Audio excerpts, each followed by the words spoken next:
Colour grading के लिए basic क्या-क्या चीज़ें जानना ज़रूरी होता है, जो बेसिक इन्फॉर्मेशन है, वो आपको पता होना चाहिए। वो क्या-क्या चीज़ें हैं, वो आज हम इस वीडियो में समझेंगे। जैसे कैमरा कौन-सा होना चाहिए, लेंस कौन-सा होना चाहिए, फ़िल्टर कौन से होना चाहिए, कलर गैमेट क्या है, कलर स्पेस क्या है, गामा क्या है। कुछ बेसिक चीज़ों को इस वीडियो में समझेंगे। वैसे तो आप लोग सब जानते होंगे, लेकिन फिर भी चलिए इसको समझते हैं। तो सबसे पहले समझते हैं कलर क्या है। तो कलर एक जैसे हमने बचपन में साइंस में पढ़ा होगा कि कोई भी चीज़ जब किसी चीज़ पे सनलाइट पड़ती है, रिफ्लेक्ट होती है, हमारी आँखों में जाती है, आँखों से अंदर जाता है, अंदर से फिर माइंड पे रिफ्लेक्ट होता है, जो उसका प्रोसेस है, फिर हमें वो कन्वे होता है कि ये कौन-सा कलर है। ये कैसे हुआ? जब उस पे लाइट पड़ी तो उसका अपना एक वेवलेंथ क्रिएट हुई। उस वेवलेंथ हमारी आँखों तक आया और फिर ये एक पूरा फिज़िक्स है, पूरी साइंटिफिक एक पूरा प्रोसेस है। मतलब अगर वेवलेंथ को समझना है कि वेवलेंथ एक्चुअली कैसे हमें पता चलेगा किसी कलर की, तो मैंने उसके लिए एक एग्ज़ाम्पल दिया कि आपने पानी में एक पत्थर मारा, अगर उस जो पत्थर मारा उससे जो लहर, जो वेव क्रिएट हुई इस पानी में, अगर वो बहुत दूर तक जा रही है, तो मतलब ऐसा समझते हैं कि किसी कलर का वेवलेंथ बहुत ज़्यादा है। अगर वो वेवलेंथ थोड़ी छोटी है, तो मतलब किसी कलर का वेवलेंथ कम है। तो कौन से कलर की कितनी वेवलेंथ होती है, ये कैसे पता चलेगा? तो ये नैनोमीटर में इसको नापा जाता है। तो आपने विवग्योर पढ़ा होगा, तो वायलेट की सबसे कम होती है और रेड की सबसे ज़्यादा होती है। मतलब इस चार्ट में आप देखिए तो इसमें सबकी रेंज लिखी हुई है और सबका नैनोमीटर लिखा हुआ है। मतलब कौन कितने नैनोमीटर में है, वो रेंज लिखी हुई है। तो ये एक बेसिक साइंस है, बेसिक सब्जेक्ट है कि कलर को कैसे हमें समझना है, कैसे वो प्रोड्यूस हो रहा है कलर और किस तरीके से दिख रहा है। तो ये आपको ये समझ में आ गया होगा कि ऑलमोस्ट कि कलर किस तरीके से हमें दिखता है और हमारा कैमरा कैसे उसको कैप्चर करता है। तो बट अब कैमरा कैसे कैप्चर करता है और कैमरा कैसे प्रोड्यूस करता है, हमें मॉनिटर में कैसे दिखाई देता है, हम उसको जब पब्लिश करते हैं तो कैसे दिखाई देता है। अगर ऐसा सपोज करते हैं कि सबका कैमरा अलग कलर स्पेस, कलर गैमेट को कैप्चर करता और मॉनिटर अलग दिखाता, ब्रॉडकास्ट अलग दिखाता, तो कितना क्लटर हो जाता ना। तो इसीलिए आईटीयू ने, इंटरनेशनल टेलीकम्युनिकेशन ने, रेक्स 709 कलर स्पेस को एक स्टैंडर्ड किया कि कैमरा जो कलर प्रोड्यूस करेगा वो इसी में करेगा, जो मॉनिटर प्रोड्यूस करके दिखाएगा वो रेक्स 709 कलर स्पेस में दिखाएगा, और जब ब्रॉडकास्ट होगा तो भी इसी कलर स्पेस में प्रोड्यूस होगा। एक स्टैंडर्ड बनाया गया। जैसे आप ये जानते होंगे कि जैसे मोबाइल का सिम है, वो ऑल ओवर वर्ल्ड एक सेम साइज का होता है, कि स्टैंडर्ड है कि इतना बड़ा ही सिम सब में लगेगा। तो सेम ऐसे कलर स्पेस को स्टैंडर्ड किया गया ताकि जो एक पूरे वर्ल्ड की या किसी भी इक्विपमेंट की, किसी भी मॉनिटर के एक यूनिफॉर्मिटी क्रिएट हो सके, ताकि किसी को प्रॉब्लम ना हो।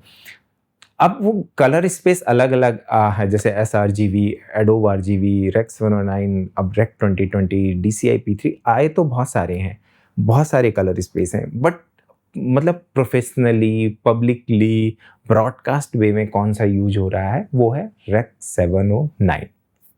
अब CIE चार्ट आप देखिए, जो इसको एक शू हॉर्स के रूप में भी जाना जाता है। आप इस चार्ट में देखेंगे तो आपको SRGB और रेक्स 709 आपको एक अलग एक स्पेस में दिख रहा होगा। फिर आपको DCI P3 एक अलग, उसका गैमेट अलग दिख रहा होगा, और आपको रेक 2020 का भी स्पेस दिख रहा होगा। अब इसको कैसे समझते हैं? इसको एक ले लैंग्वेज में समझते हैं कि क्या है colour gamete, colour space. Colour gamete हो गया पेंसिल बॉक्स। तो जो आपका SRGB है, रेक्स 709 है, वो छोटा पेंसिल बॉक्स है। DCI P3 है, रेक 2020 है, बड़ा पेंसिल बॉक्स है। तो रेक्स 709 SRGB में कम पेंसिल आई है, मतलब कम कलर आए हुए हैं। बट रेक 2020 DCI P3 में वो बॉक्स भरा है कलर से। तो आप इसी को कंसीडर करिए। CIE चार्ट में आप देखेंगे तो जो आपको कर्व बन रहा है वो रेक्स 709 का अलग है और DCI P3 और रेक 2020 का अलग है।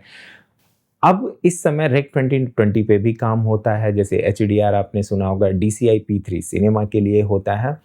तो अब ये डिपेंड करता है कि पब्लिशिंग कहाँ होनी है, किस चैनल पे होनी है, कहाँ होनी है।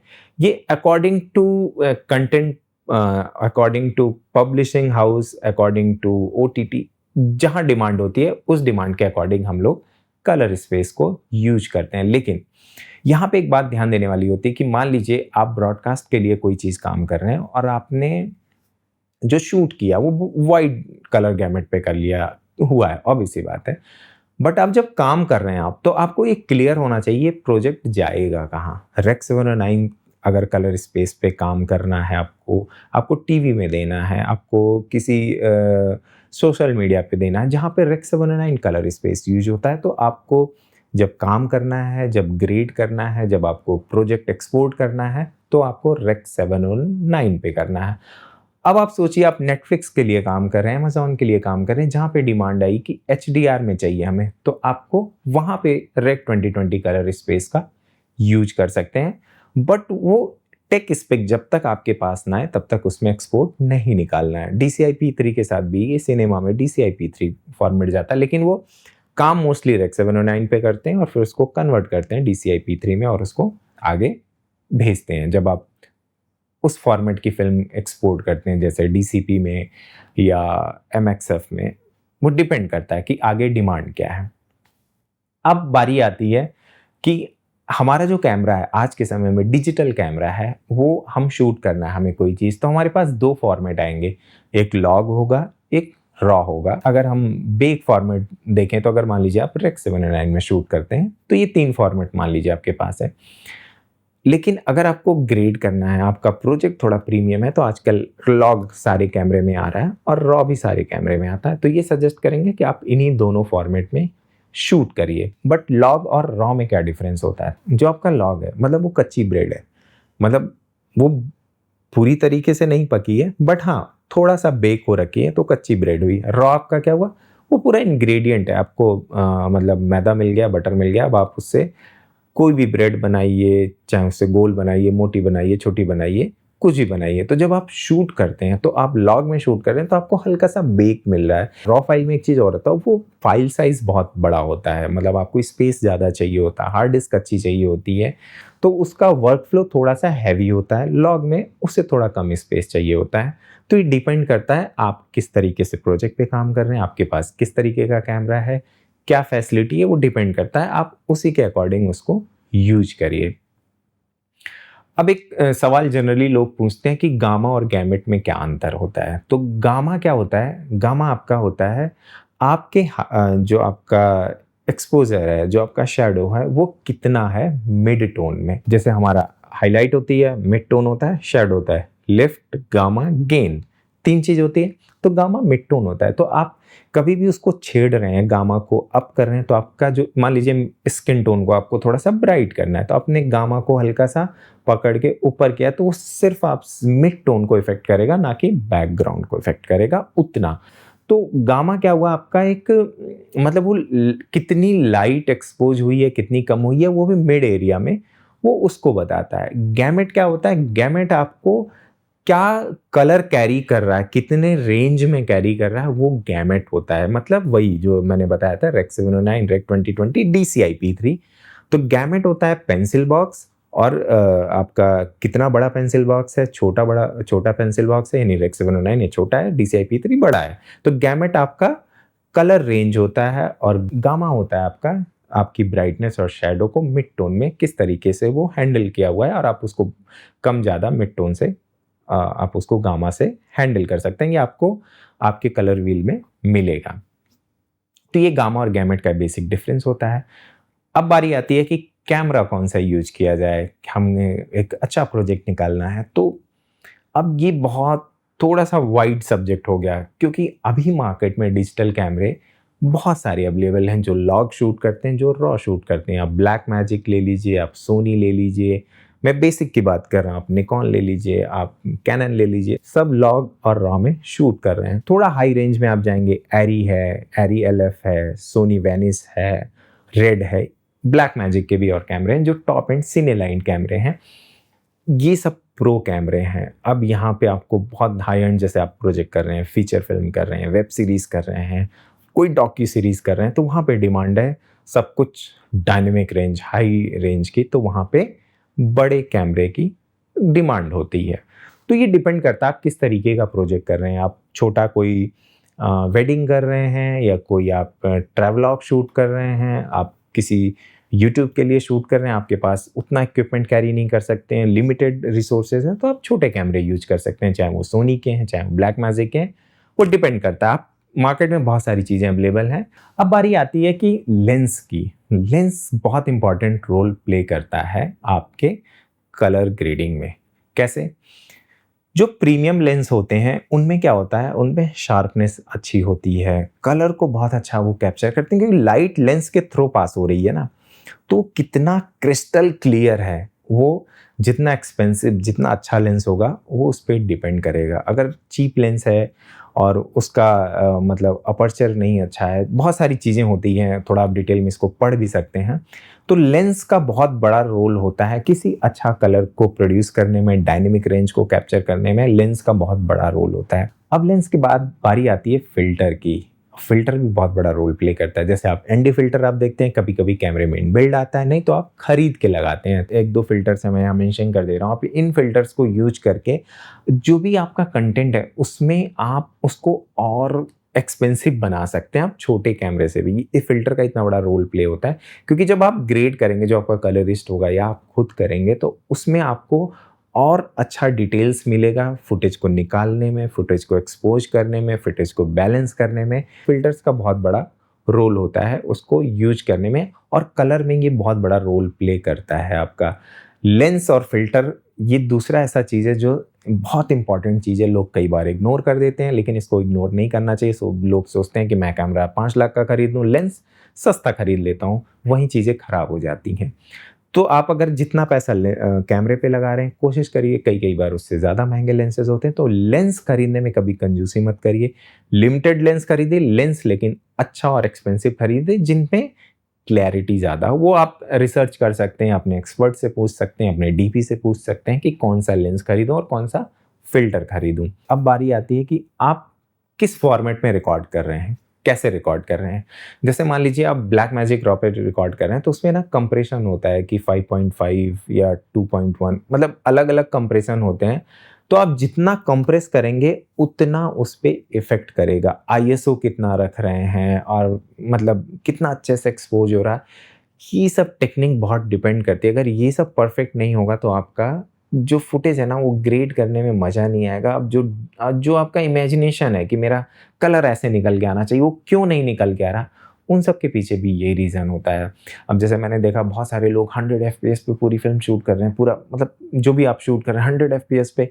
अब 100 एफपीएस का मतलब है कि आपको उस ढंग से लाइट मिलनी चाहिए, मतलब उतनी लाइट एक्सपोज मिल रही है कि नहीं मिल रही। आपने आईएसओ दबा के खोल दिया, अब आईएसओ ओपन कर दिया, तो आपके जो डायनेमिक रेंज है, जो भी रेंज है उसको वो इफेक्ट करेगा। अगर वो नहीं कंट्रोल कर पा रहा तो आपके डायनेमिक रेंज को कम करेगा। अब आप भले ही 4K 8K 6K रिकॉर्ड कर रहे हैं, 100 एफपीएस पे कर रहे हैं, बट वो डायनेमिक रेंज को इफेक्ट कर रहा है, जिससे आपको ग्रेड पे आपको वो मतलब जो इमेजिनेशन है, जो रिजल्ट की इमेजिनेशन वो नहीं मिलेगी। तो वो आपको बहुत ध्यान रखना है कि आपके पास लाइट कितनी है, किस तरीके का आपका इन्वायरमेंट है, कितना आपकी फुटेज एक्सपोज हो रही है, कितना अच्छे से एक्सपोज हो रही है, उस हिसाब से आपको उसको शूट करना है। उतने ही एफपीएस में आपको शूट करना है। अगर आप हाई एफपीएस पे शूट कर रहे हैं तो कोशिश करिए कि लाइट का अमाउंट ज़्यादा हो, या आप डे में शूट कर रहे हैं तो डे में आप प्रॉपर अच्छे से वो थोड़ा एक्सपोज हो रखो, ऐसा ना हो कि ओवर एक्सपोज हो जाए।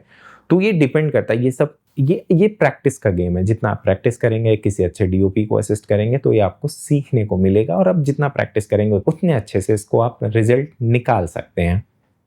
तो जब आप रिकॉर्ड कर रहे हैं तो ये इन बातों का बहुत अच्छे से ध्यान रखना है आपको, कि आपका मतलब रिकॉर्डिंग का एफपीएस कितना है।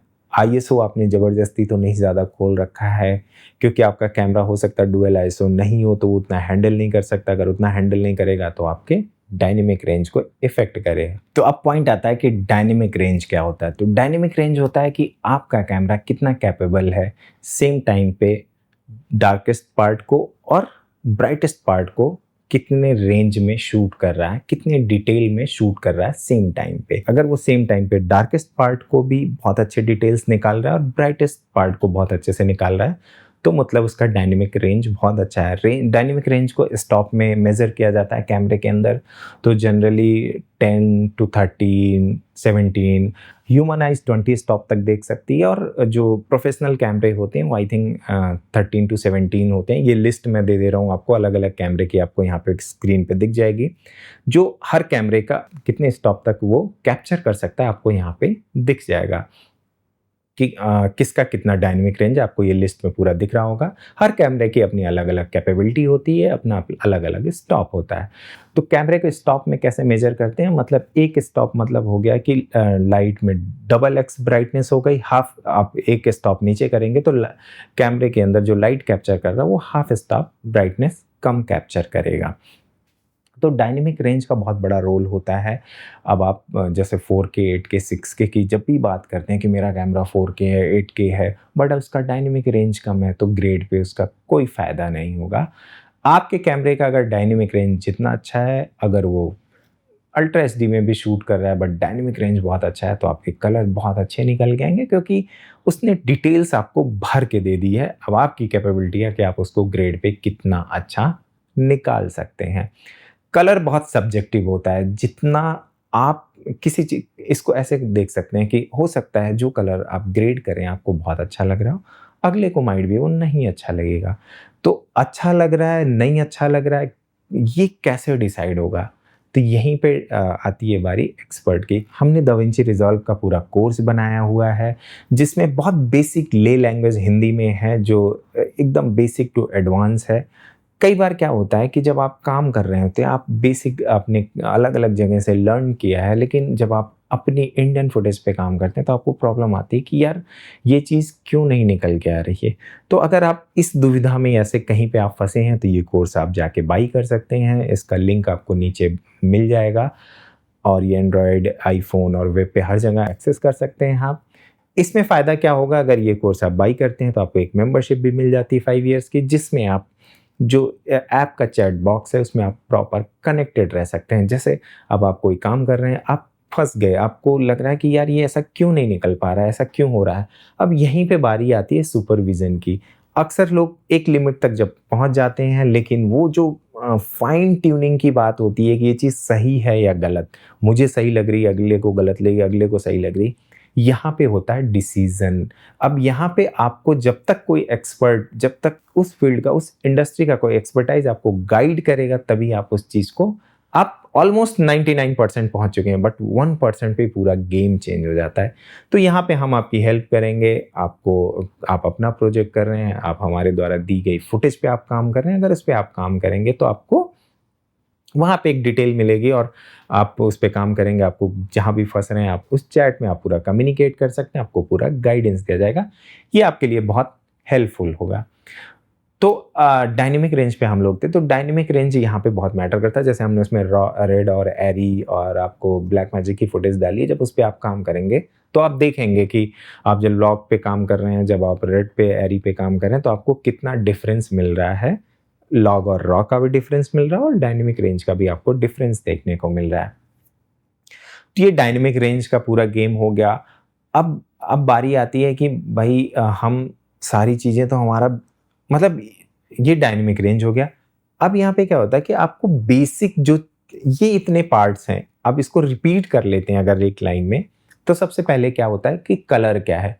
कलर कलर क्या है? कलर की वेवलेंथ क्या है? वेवलेंथ वही हुई कि जिसका जितना वेव ज़्यादा है, तो मतलब वो जो आपको, मतलब विवग्योर के चार्ट में जिसका वेवलेंथ कम है वो वायलेट है, रेड का सबसे ज़्यादा, उसके बीच का आपको पूरा ये डिस्क्रिप्शन में आप देख लेंगे, तो ये आपकी वेवलेंथ हो गई, और CIE चार्ट में आपको प्रॉपर पूरा दिख जाएगा। तो यहाँ से आप इसको समझ सकते हैं कि रेक 709, sRGB, DCI-P3, रेक 2020 क्या होता है। इसको आपको एक लाइन में ये सारा देख के समझ में आ जाएगा। ये जब समझ में आ जाएगा, तो जब आप कोई प्रोफेशनल प्रोजेक्ट पे काम करेंगे तो आप कंफ्यूज नहीं होंगे कि मैं शूट किस पे करके लाया, मैं एक्सपोर्ट किस पे निकालूं।